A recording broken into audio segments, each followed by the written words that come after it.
Hi guys, so I really wanted to talk about something really quickly. I was looking over my video series and my plans for the future videos, and I realized I wanted to kind of address this general topic before I move forward. So personal training or jobs in the fitness industry could be compared to modeling in some ways because of the pressures that are put on people in this industry to look a certain way. So we're quick to look at a supermodel and be more aware about the fact that in a lot of cases their life revolves around being thin and their perceived image, but what we don't do the same thing with people in the fitness industry. Why is this important? Well, when you see these fitness influencers who are super lean and they diet down super low for a photo shoot in which they get 100 different photos from their lowest body weight that probably was not maintained long after the photo shoot, and then they post these pictures for the next year or so, when in reality what you are seeing is completely unrealistic. They probably didn't maintain that weight long after the photo shoot. They probably went through some discomfort to get to that point. And I'm not even saying that dieting down for a photo shoot is bad. I'm just saying that you should look at these pictures with a lens of caution, because oftentimes they make it look so easy or attainable that you might feel like you should be able to do the same thing or get there effortlessly, or you should follow what they do, when really there's no telling how healthy they are, or that they did anything to get there ethically, or that they're happier than you, or what accomplishments they've made. So you really have to look at these people you follow on Instagram with that lens of caution. You also have fitness models and influencers who've never worked professionally in the fitness industry or one-on-one with the client, posting pictures in bikinis telling you to love your body, work out for your health, not weight loss, and eat intuitively, don't track your calories, which is really easy to say when you have good genetics, Facetune, or possibly you don't even believe the things that you're saying, but you know it's a good look for you to tell girls not to think about their weight. Because guess what? I have a lean and fit body, and I still have body image issues. I care about my health way more than my body, but that doesn't mean I don't take pride in how strong I am in my body. But what we're not being told when these girls who have no experience working with clients,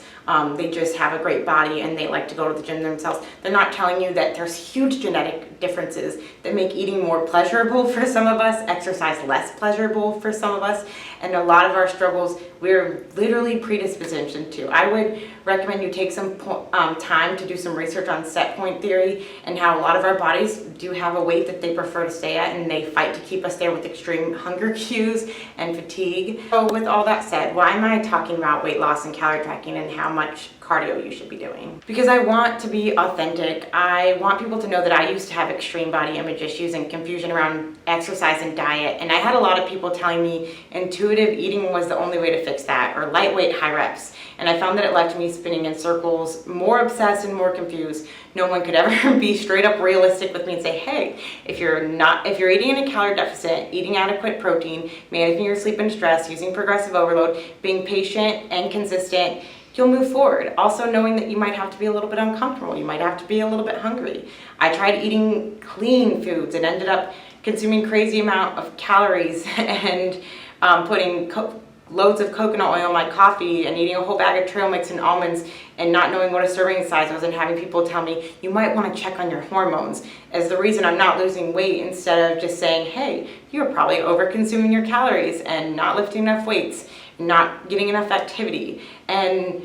instead I was just like, well, this magazine told me to put coconut oil in my coffee, so there's just something wrong with me, I'm broken. I really want people to know that leaning out doesn't come from the newest diet trend or a supplement or an overpriced workout program. It comes from consistency, monitoring your progress, calorie deficit, lifting weights, strength training, which also means that being super lean or losing a lot of weight won't make you happy. If you truly want to work out for your health and also see the results you are hoping for, you have to sacrifice, you have to try something different. It's not because of what you're lacking, it's probably because of what you're not doing. So with all of that said, if I'm going to be talking about weightlifting and progressive overload for weight loss,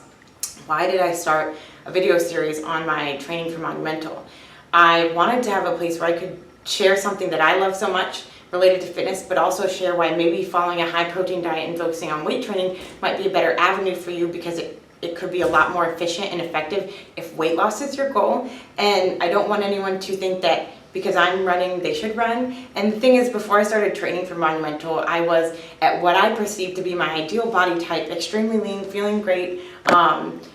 But although I enjoy weightlifting and being strong, I have always had a passion for endurance training and seeing what our bodies are capable of when we train them. So I could stay at this ideal body type, sticking with the weight training and maintaining my weight and doing what I'm doing now. But this is not scratching my itch to train for a race. So at the weight I am right now, training for endurance race isn't going to help my physique. Switching over to more endurance and more running could make me hungrier and cause me to lose my shape.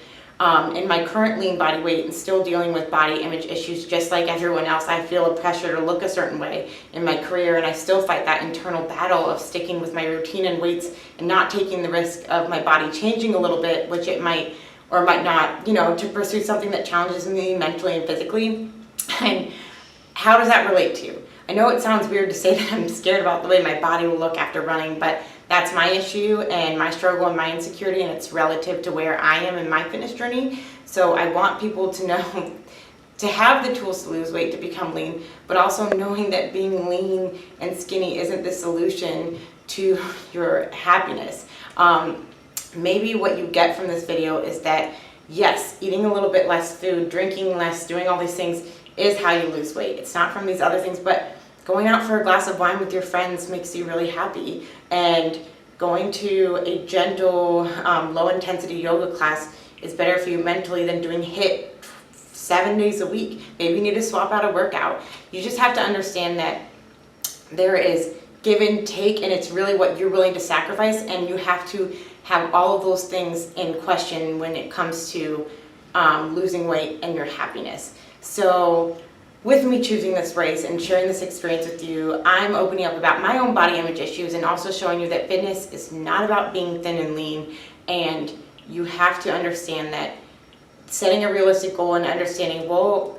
maybe I'm actually going to be okay at this weight, or maybe I'm okay with losing a little bit but then not getting much lower, because when you diet down, you get this weight, it's okay to lose weight for your confidence, but then realizing you cannot sacrifice everything that makes you happy, because your body weight alone is not going to make you happy. Thank you guys for listening and watching my video series. If you are, I really hope that this was helpful, and if you have any questions, please send me a message. Also, below in the show notes, I tagged a bunch of people that I recommend following on Instagram for good, genuine, researched fitness advice, and a couple links to some podcasts and YouTube videos that I found really helpful to talk about some of the things that I was talking about today.